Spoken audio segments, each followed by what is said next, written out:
Hello, everyone, and welcome to this Thursday edition of Locked On Oilers. I am your host, Nick Zararis. I want to thank everybody who makes Locked On Oilers your first listen of the day. Locked On Oilers, a part of the Locked On Podcast Network, your team every day. And today's episode is brought to you by Gametime. Download the Gametime app, create an account, and use code LOCKEDONNHL for $20 off your first purchase. Terms apply. Today's episode, we're going to bounce around a few different subjects that all pertain to the Oilers offseason so far. The first segment, I'm going to make a very straightforward case that Jeff Jackson should probably just stay general manager at least till the end of the summer based on the job he's done so far. The second segment, we're going to talk about Philip Broberg specifically and why it's important the Oilers figure out their money situation, whether it's Evander Kane, whether it's Cody Ceci, whether it's Brett Kulak, as it pertains to Philip Broberg and the susceptibility to an offer sheet. And then the last segment, we're going to talk about the NHL media landscape during this dead period at the beginning of July that kind of stretches for a good 4 to 5 weeks where there's just not a lot going on. So a lot to get to. So let's start with the big topic for today's episode. I have always been of the opinion you want to have as many specialized people as you can in your organization. You want as many different people who are excellent at different things. So that way you have a diverse range of skill sets and no one person is too overconfident in their own abilities. Generally speaking, I prefer it when a team has a president, general manager, and all of those people are on one side. And then occasionally some teams operate where they'll have a president of business operations that works in conjunction with the president of hockey operations, and they both report upwards towards the owner. From right now, the way I understand the way the Oilers are operating, Jeff Jackson is currently serving as the president of hockey operations, and he is also the interim general manager of the team. There are some teams where that's one job. You know, I can point to the Rangers where Chris Drury is both the president and the general manager. And there are pros and cons to that configuration. But I think part of the reason I'm a little more open-minded with Jackson as opposed to how I felt about Chris Drury at the time is Jeff Jackson comes from the world of agents. And I think having the perspective of an agent in a position of authority in the NHL, I think that can only help you because I think you have a better understanding of the other teams and how they operate than, say, somebody like a Chris Drury who has only been in the Rangers organization, came up through the ranks, started something like director of something, then eventually assistant GM, and now general manager and president. I think it's different when you're coming from the other side of the table. I think the fact that Jeff Jackson has probably dealt with all of or close to all of the teams in the NHL and his experience as an agent uniquely prepares him for understanding how the other teams operate in a way that the average person who comes up through one organization, plays the long game, doesn't.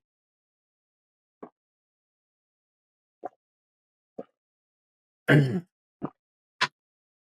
again, I am under no illusion that anyone is listening to me in a position of authority with the Oilers. Jeff, if you are listening, I think you're doing a magnificent job. I hope you do keep the job because the moves you've made free agency wise and trades wise have all been slam dunks. They've all been really instrumental in maintaining a solid position. And we all know the Oilers are going to have to add a defenseman to this team, whether it's now or whether it's at the trade deadline, ahead of the trade deadline next spring. We know the Oilers are going to need one more guy. We all know that right now at the outset. And we're going to talk about Philip Broberg and making money to pay Philip Broberg and Dylan Holloway in the next segment. But when you think about Jeff Jackson's job, the most important thing, and the reason he has this job, is his relationship with Connor McDavid. I don't feel out of line saying that if Jeff Jackson was just another player's agent, not the best player in the world's agent, there might have been a different consideration, maybe not a candidate for this job. And instead, the Oilers might have Bill Zito or someone else from that pool of candidates who became general managers when they did. I like what I have seen so far. And I want to be clear about this. These are two separate jobs. President of hockey operations and general manager have different responsibilities. They do not do the same thing. though you can do both jobs simultaneously. It helps to have more specialized guys. This is something I'm very adamant about, regardless of sport. There are not rules to how much you can spend on your front office, on your support staff, on your scouting, on your health and nutrition, on your medical staff. All of that stuff you should be spending to the absolute limit. You should be having as many specialists as you possibly can. That way, everybody has a different area of expertise that encourages a culture of collaboration. You know, my big fear anytime a team changes general managers, changes presidents, or the owner gets involved is that it becomes a vacuum. And if you're a student of history, you're aware of what happens when there are power vacuums. You know, you typically get the strongman authoritarian who manages everything themselves and does things impulsively and on a whim, on their own decision making, as opposed to incorporating collaboration. And I think in today's NHL, where every team is so competitive and every front office is trying to get the slightest of edges, if you have the opportunity to get an advantage in your decision-making process just by hiring people, which don't count against the salary cap, you got to do it. And as far as Jackson himself, the pros to this are simple. He knows all of these teams. He knows all of these general managers. He's probably sat down with some players who he didn't ultimately end up signing, but he's aware of them. He knows them. And as an agent, you have to be able to think of things constructively, and you're going to be inclined to find things that work for your clients because that's your job. Whereas a general manager has a lot of mouths to feed in their fiefdom. You know, you think about the idea of being tugged in a lot of different directions, which can be a good thing. You know, some teams could benefit from the Evolving Wild joke of they could pay the Evolving Wild twins $100,000 a year just to say, don't do that. And it would be worth it. That $100,000 you would spend not against the cap, that would be worth it in some front offices. The cons are really simple. If he's doing both of these jobs, he's probably not taking a lot of input from other people. And maybe you don't need him to. But I think eventually every general manager, even a good one, eventually gets stale. I think even the best general managers eventually have to move on because they're not as in tune with the game as they need to be because they've been isolated for so long. They've been in one place for so long. And Jeff Jackson's only been the president of hockey ops for a couple of years. He's only been the interim general manager for less than a month. So I'm not ready to say, oh, well, the Oilers need to do this, this, and this. What I'm saying is, if he's the interim general manager through the end of the summer, he takes care of everything he wants. You know, he figures out the money situation so they can pay Broberg, they can pay Holloway, they can figure out what the cap space situation is going to be going towards next year's deadline so they can add, you know, a fifth defenseman so that pushes everybody down a slot. That would be fine with me. I just don't want the Oilers to run into a situation like they used to do where they're hunting for credibility. You know, that's how you end up with Kevin Lowe and Craig McTavish and Ken Holland as general managers and Peter Chiarelli, because you want credibility. The Oilers were mired in that era of that abysmal era because they were chasing other people's credibility as opposed to trying to forge their own. So far, Jeff Jackson's done a nice job forging that identity and setting the team up for success. We are going to take a quick break. Then we're going to come back. We're going to talk about Philip Broberg, why the Oilers might want to get going on that sooner rather than later, and a whole lot more on this episode of Locked On Oilers, which will be right back. Passion, drive, and patience. The formula for winning championships is also what keeps your ride or die alive. eBay Motors has everything you need to maintain your vehicle and level it up to peak performance. Superchargers, roof racks, exhaust kits, LED headlights, and more. Whether you're into speed, power, or style, eBay Motors has you covered. With over 122 million parts for your number one ride or die, you'll always find exactly what you're looking for. And with eBay Guaranteed Fit, your part is guaranteed to fit your ride every time or your money back. Because with eBay Motors, you're burning rubber, not cash. With all the parts you need at the prices you want, it is easy to make your car the MVP and bring home huge wins. Keep your ride or die alive at ebaymotors.com. Eligible items only. Exclusions do apply. eBay Guaranteed Fit is only available to U.S. customers. Thank you to everybody who's listening to today's edition of Locked On Oilers. Putting it in the rotation is a real commitment. I appreciate you are having me and the rest of the Locked On Oilers family accompanying you on this doldrum of summer. Maybe you're by the lake, maybe you're at the cottage, maybe you're at the cabin, maybe you're at work and you're just trying to get a little bit of reprieve from whatever's bugging you, and you want to know what's going on with the Oilers. And I'm going to do my best this summer to come up with engaging content that's going to make you a smarter hockey fan and get you psyched for what's going to be an awesome season when we get there. So next up on the docket, once we've established the general manager situation, we got to figure out the actual decisions the general manager has to make. If you'll recall, right after the Stanley Cup final ended, I said the biggest priority was figuring out who the general manager was going to be. They figured it out on an interim basis, Jeff Jackson. Now, in our hypothetical world where Jeff Jackson's going to do this job till the end of the summer, and then either he'll maintain it full time or they'll bring in an interim one. You know, it could go either way. You know, you saw what happened with Kyle Dubas in Pittsburgh last year, where originally he was just going to be the president of hockey operations, and then a week later changed his mind and said, I'm going to do both. That's on the table here. But once we get past who's making the decision, we have got to come up with some more cap space. The Oilers are still not cap compliant. You're allowed to be 10% over during the offseason, but they do have some decisions to make. And we talked about it earlier in the week. Evander Kane makes $5 million. That would be the easiest piece to cut off because he's limited in what he contributes based on how much he's worth. And he's coming off an injury-plagued season that rendered him slightly ineffective. It's still unknown whether or not he needs to have a medical procedure to be able to play next season. So with that in mind, it's the obvious choice. But as we've discussed at length here on Locked On Oilers, he does have a full no movement clause, which does not shift to a no trade clause, a limited no trade clause, until March 5th of 2025. So we've got a little while before they can make him leave. With that in mind, we do have to talk about Philip Broberg and to a lesser extent Dylan Holloway, but I think Broberg merits this conversation a little bit more because of his skill set, because of his age, because of his experience, and frankly, the flashes he showed.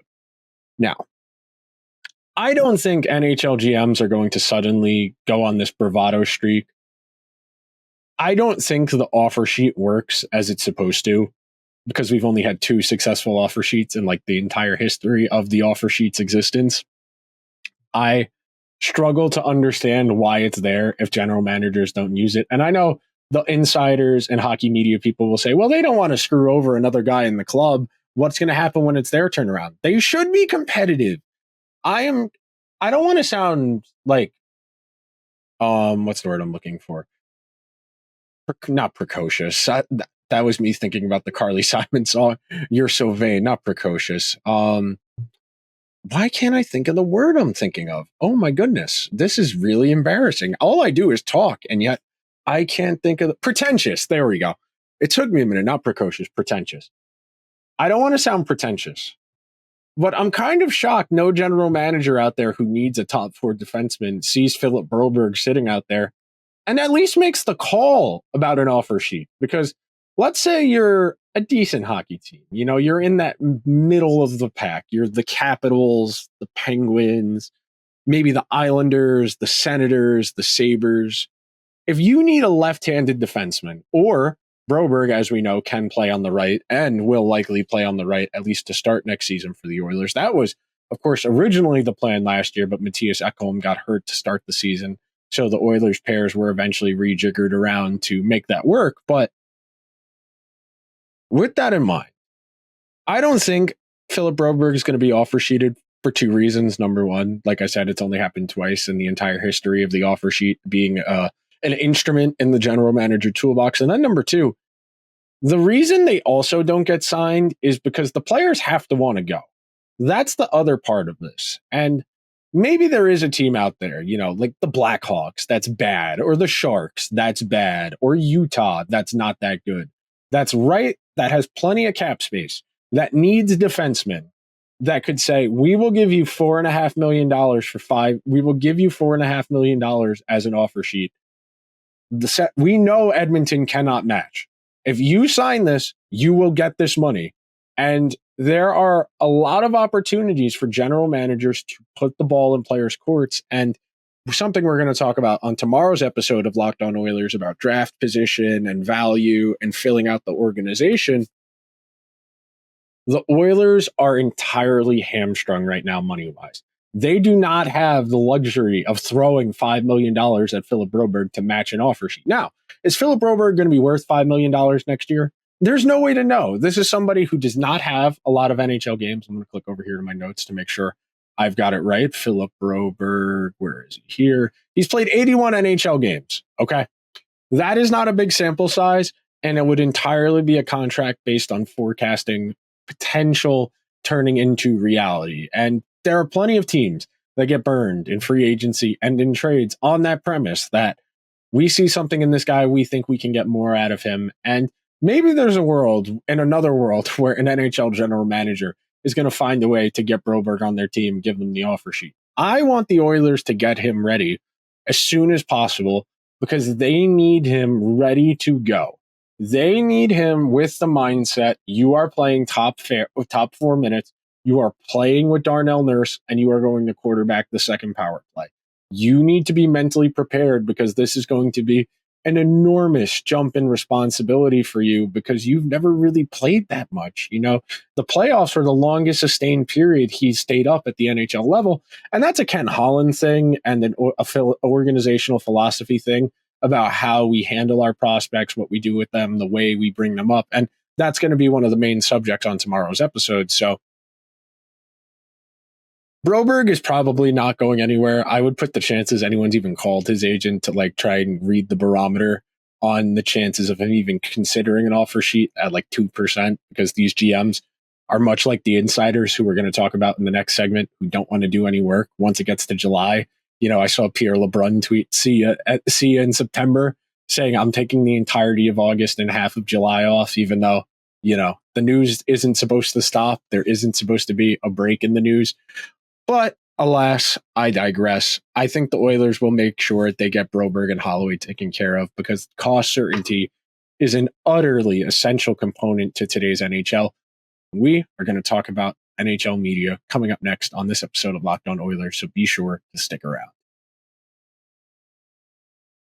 It is summer. That means hot dogs, barbecues, the beach, and of course, it means baseball. I'm going to the Met game tomorrow night to get the Brandon Nimmo bobblehead, and I, of course, got my tickets. The only place I buy tickets to events, Gametime. Gametime is the only app you should be using to buy tickets to go to events, featuring some of the best tools in the ticket buying industry. Things like zone deals, where you choose a section and let Gametime choose the seats. All-in pricing, where they show you the total upfront with no surprise fees at checkout. Seat views, my personal favorite, something I need. I will not buy tickets if I cannot see the view from where I am sitting. Get a panoramic view from your seat in the app before you buy. If you're at a baseball game, you want to be able to see balls and strikes. You want to be able to actually see what's going on at home plate. The lowest price guarantee, or Gametime will credit you 110% of the difference, and Gametime ticket coverage, where your purchase is covered with the most flexible customer service policy in the ticketing industry. So, take the guesswork out of buying Major League Baseball tickets with Gametime. Download the Gametime app, create an account, and use code LOCKEDONNHL for $20 off your first purchase. Terms apply. Again, create an account and redeem code LOCKEDONNHL for $20 off. Download Gametime today. Last minute tickets, lowest price, guaranteed. Thank you to everybody who's hanging out on this Thursday evening edition of Locked On Oilers. Putting out the episode a little bit later today. Had some other hockey work to get done so we could do today's show. So I hate to get up on my soapbox. I hate to use the pulpit here to rag on people doing their jobs. But hockey media friends, what are we doing here? I understand that there's probably not a lot going on because the general managers and the players, much like the reporters, they're not doing anything these few weeks because it's July and these people make ungodly amounts of money, so they can afford not to work for an entire month and it's not an issue. they have strong enough unions where they can get 6 weeks of vacation time and it's not an issue. But man, we're sitting here. It's the middle of July and we have no clarity on a Draisaitl extension. Oh, congrats, by the way, to Leon, who got engaged to his now fiance. So good for Leon. Love is love. Love to see it. We don't know anything about the Draisaitl contract situation. We don't know anything about the Bouchard, Holloway, Broberg, or Vander Kane. We are sitting here 2 weeks into the offseason and we have no clarity on any of the 5 biggest storylines of the Oilers offseason. I imagine it's all going to happen relatively quickly, and there's probably a reason why we're in this lull right now. It's a natural part of the hockey calendar. It's part of the reason free agency opens on Canada Day, so they can have free agency and then immediately go on vacation. So that way everybody who's got real work to do can get it over with. And it's funny, but at the same time, as a hockey fan and as somebody who works in hockey media, guys, what are we doing here? What are we doing here? How do we not have any clarity on any of these developing situations? There are other storylines too. You know, what's going on with Jacob Trouba? What's going on with the Blackhawks guys who are all reinstated? You know, Al McInnes, Bowman, and Joel Quenneville. What's going on with those guys? Our team's talking to them. Who's going to coach the Blue Jackets next year? There are so many moving parts out there right now that we have no idea what's going on. And all we're getting is the nonsensical, oh, well, look out for this at the trade deadline next year. And what's going to happen if this team doesn't get off to a good start, as opposed to trying to find out what's going on right now. It is infuriating to watch the landscape we're existing in right now. Where is the news? If you want to tell me that nobody's doing any work and the general managers and the players aren't doing anything, okay, then tell me there have been no developments. Don't just maintain radio silence and wait for the question of, oh, wait, what's going on with Draisaitl? What's going on with Kane and Bouchard and Bowman and Trouba? There are so many storylines that are out there right now in the NHL, and it's basically been radio silence since the Monday after the draft. You know, we had the Ryan McLeod for Matthew Savoie trade in there on the Friday, the week after. But I'm pretty sure I saw the Sabres announce the trade before I saw any of the insiders, who were all definitely at their cabins at that point, because it was, 4:30 on a Friday. I can't even lie. I was at the bar when I saw the notification because I was going to the Yankee game. But man, what are we doing, guys? It is really frustrating because there is real stuff that needs to be that's going on right now. And I think the utmost priority, and I said this 2 weeks ago, I said this in the second segment talking about Broberg, you figured out the general manager thing for now. Draisaitl is the most important thing, because if you cannot find a way to make the Draisaitl money work, you need to get as big of a return as you possibly can and tell Connor McDavid, we're going to do everything in our power to make this team yours and make it as good as it can possibly be.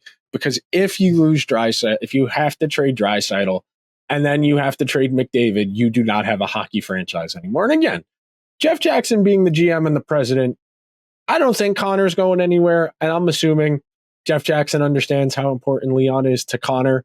So they're going to all find a way to make this work and sing Kumbaya by the campfire. But it is a little unsettling to be sitting here 3 weeks, 2.5 weeks into free agency with no real clarity on the biggest decisions the Oilers need to make. And because of that, I can't help but have a little bit of unease. And sure, I imagine this will all get taken care of and this worrying is for nothing. But it is there. I can't not acknowledge the fact I am a little bit nervous that we're not hearing anything on any of these fronts. But that will just about do it for today's edition of Locked On Oilers. So, if you could be so kind, please subscribe to the show wherever you get your podcasts. If you're on Apple or Spotify, please throw the show a 5-star review. If you're watching over on YouTube, the sweat's not as humid today in New York, so I'm not as gross as I usually am when I'm recording the videos. If you're watching on YouTube, please hit the subscribe button, hit the alarm bell, leave me a note. Do you think Jeff Jackson's going to do both jobs, or do you think they're going to bring someone else in? That'll do it for today's show. I will talk to you guys tomorrow, and we're going to talk all about drafting and philosophy and organizational management. Till then, let's go Oilers.